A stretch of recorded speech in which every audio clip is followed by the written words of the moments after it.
My name is Manish Kumar and my enrollment number is E19CS8102. I'm a third year BTech student of Computer Science of Bennett University, and today I will be doing a seminar on quantum computers. So let's begin. For most of our history, human technology consisted of our brains, fire, and sharpsticks. While fire and sharpsticks became power plants and nuclear weapons, the biggest upgrade has happened to our brains. Since the 1960s, the power of our brain machines has kept growing exponentially, allowing computers to get smaller and more powerful at the same time. But this process is about to meet its physical limits. Computer parts are approaching the size of an atom. To understand why this is a problem, we have to clear up some basics. A computer is made up of very simple components doing very simple things, representing data, the means of processing it, and the control mechanisms. Computer chips contain modules, which contain logic gates, which contain transistors. A transistor is the simplest form of data processor in computers, basically a switch that can either block or open way for the information coming through. The information is made up of bits that can be set to either 0 or 1. Combination of several bits are used to represent more complex information. Transistors are combined to create logic gates which can still do very simple stuffs. For example, an AND gate sends an output of 1 if all of its input are 1 and output of 0 otherwise. Combination of logic gate finally forms meaningful modules, say for adding two numbers. Once you can add, you can also multiply, and once you can multiply, you can basically do anything.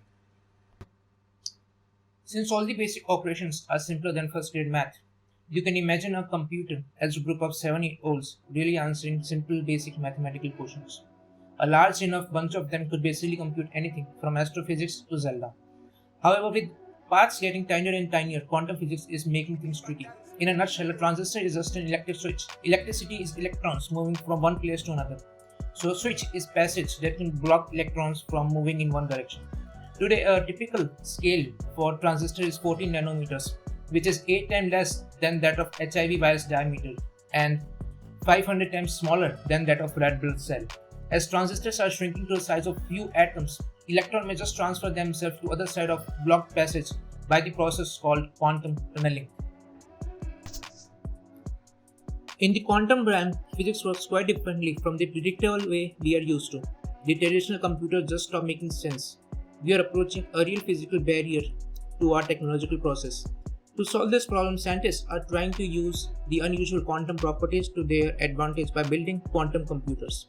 In normal computer, bits are the smallest unit of information. Quantum computer uses qubits, which can be set to one of the two values. A qubit can be any two-level quantum system such as spin and magnetic field, or a single photon. 0 or 1 are this system possible state, like photons horizontal or vertical polarization.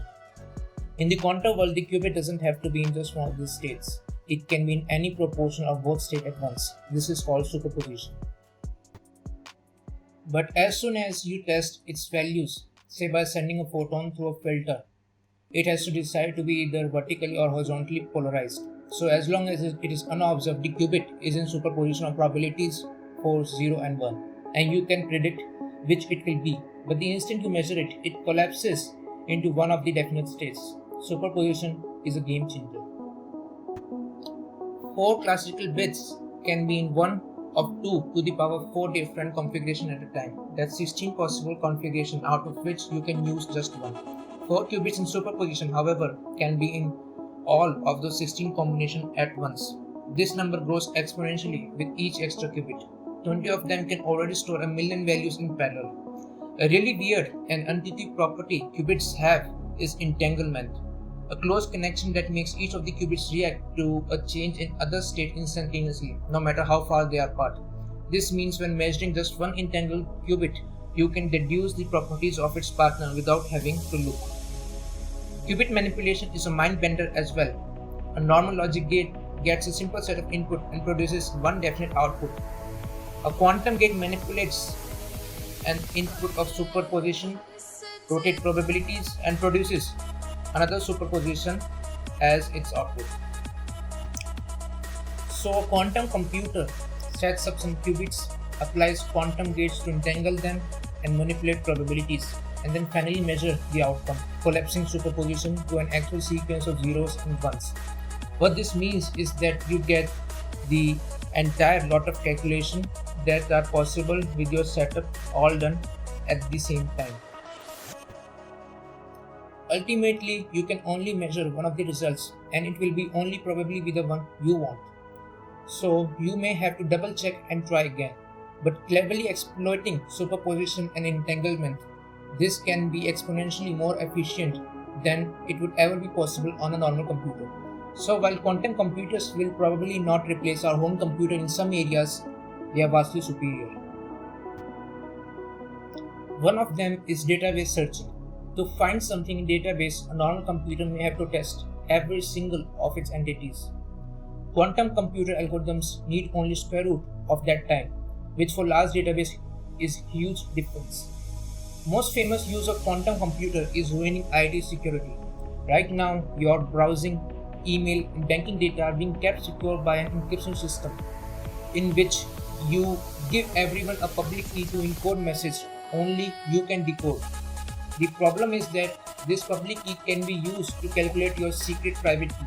Luckily, doing necessary maths on a normal computer would take years of trial and error, but a quantum computer with exponential speed could do it in a breeze. Now we will talk about Grover's algorithm.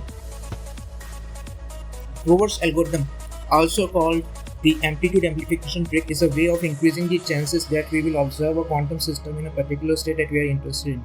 It consists of two parts, the first being an algorithm to select the states we are interested in amplifying. For Grover's algorithm to work, this part must take an S-state vector describing all possible results and then flip the phase of the specific results we are interested in. Right now, a multiplication comparison circuit doesn't quite work this way. To start, we need to rotate the phase of the states where the output is 42. This is done by simplifying, applying the Z gate to the qubit representing the output of the comparison circuit. Recall from earlier that this is not just being applied to a couple of values. This phase rotation is applied to all states where input multiply to make 42. These states where inputs multiply to make something else has their phases unaffected by Z gates, since the comparison circuit would output a 0. We now need to disentangle the qubits representing the inputs from the qubits representing the intermediate results of each logic gate. Remember that applying our quantum multiplication circuit at the start effectively permutated a state vector where all possible inputs have some probability to make a state vector where all possible inputs and their corresponding effects on classical logic gates are equal likely. If we apply this circuit in reverse, this permutation is undone. Because of this, if we apply our reverse circuit after Z, the gate we will end up with a state vector where the only likely state are the ones where all adjacent qubits are 0. Just like we started with, since our circuit is just a permutation, the phases of the state we are interested in are flipped. Now that we have a circuit that satisfies the first part of the Grover's algorithm, we can treat it like a black box in case called as an oracle. If we pass any state vector, it will flip the phases of the state we are interested in. In this case, those states are the ones that represent the number that we multiply to make 42. To make thinking about this step more intuitive, we will represent the state vector of the quantum system as a combination of two other state vectors. The first is the state vector where only likely outcomes are the ones we are interested in, without their phases being flipped. The second is state vector containing all the states we are interested in. Notice that our state vector is no longer concerned with the states of extra qubit needed by our multiplication and comparison circuit. That is because we designed them to assume that these qubits will initially always be 0, and we took special care to put them into this state when we were done. In other words, our oracle doesn't entangle extra qubit with qubits representing the factors, so we don't have to worry about them for this part of the algorithm. We can also refer to the state vector where all the states are equal likely S. S is then a combination that contains mostly S prime. A little bit of W. This can be represented using a graph where prime is x-axis and W is y-axis. When we apply our oracle to the state the vector, we flip the phases of all the outcomes that we are interested in. Notice that our flat graph is actually sufficient to represent this as the phases involved in Grover's algorithm will never be anything except exactly 0 radian or pi radians.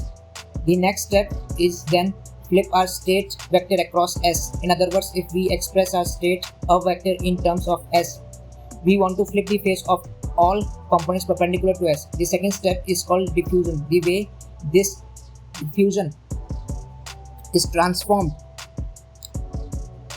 is by passing all the qubits through an atom gate. Recall from earlier that when this gate is applied to a single qubit system where all outcomes are equal likely, the result is that only 0 is likely. Applying the Atmer gate again undoes this conversation. Similarly, when the gate is applied to the multiple qubits, the result is that the amplitude corresponding to all 0 state represents how uniform the original state vector was. In other words, it represents a coordinate along the s-axis. All the other amplitude represent coordinates along perpendicular axis effectively, meaning that they can represent the specific way that original state vector differs from S flipping.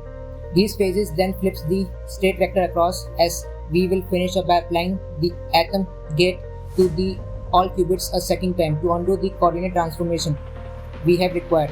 If we step back and look how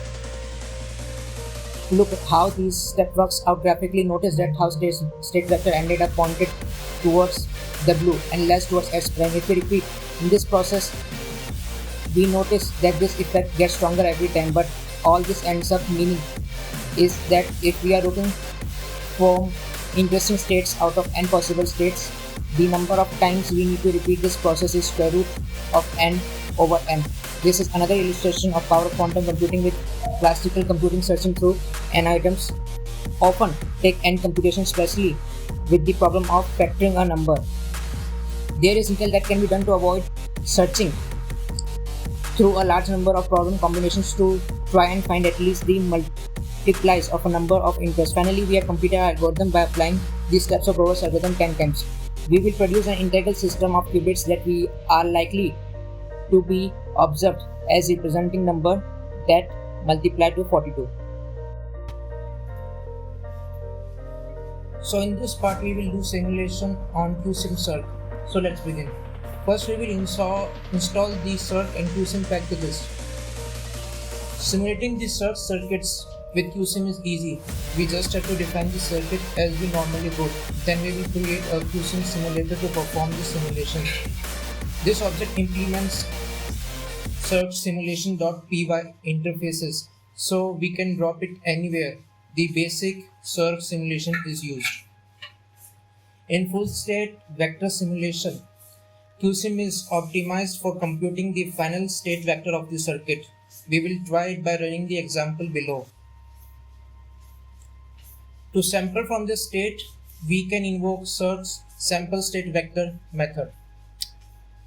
In measurement sampling, QSIM also supports sampling from user-defined measurement gates. Note, since QSIM and circ use different random number generators, identical runs on both simulators may give different results, even if they use same seed. The warning for above the highlights an important distinction between the simulate and run methods. Simulate only executes the circuit first. Sampling from the resulting state is fast, but if they are intermediate measurements, the final state vector depends on the result of those measurements. Run will execute the circuit once for each repetition requested. As a result, sampling is much slower, but intermediate measurements are sampled for each repetition. If there are no intermediate measurements, run redirects to simulate for faster execution. The warning goes away if intermediate measurements are present. Now, in amplitude evaluation, QSIM can also be used to calculate amplitudes for specific output for the bit strings. In performance benchmark, here the code below generates a depth 16 circuit on a 4x5 qubit grid that runs it against the basic circ simulator for a circuit of this size. The difference in runtime can be significant. QSIM performance can be tuned further by passing options to simulator constructor. These options use the same format as QSIM based binary. A full description can be found in QSIM usage documents. The example here demonstrates enabling multi-threading in QSIM for best performance. We use the same number of threads as used in our machines, that is 8 cores. Another option is to adjust the maximum number of qubits over which to fuse gates. Increasing the value increases arithmetic intensity, which may improve performance with right environment settings. In advanced application distributed execution, QCMatch is second library in QSIM repository that takes a slightly different approach to circuit simulation. When simulating a quantum circuit, it is possible to simplify the execution by decomposing a subset of 2 qubit gates into pairs of 1 qubit with shared indices. This operation is called slicing of gates.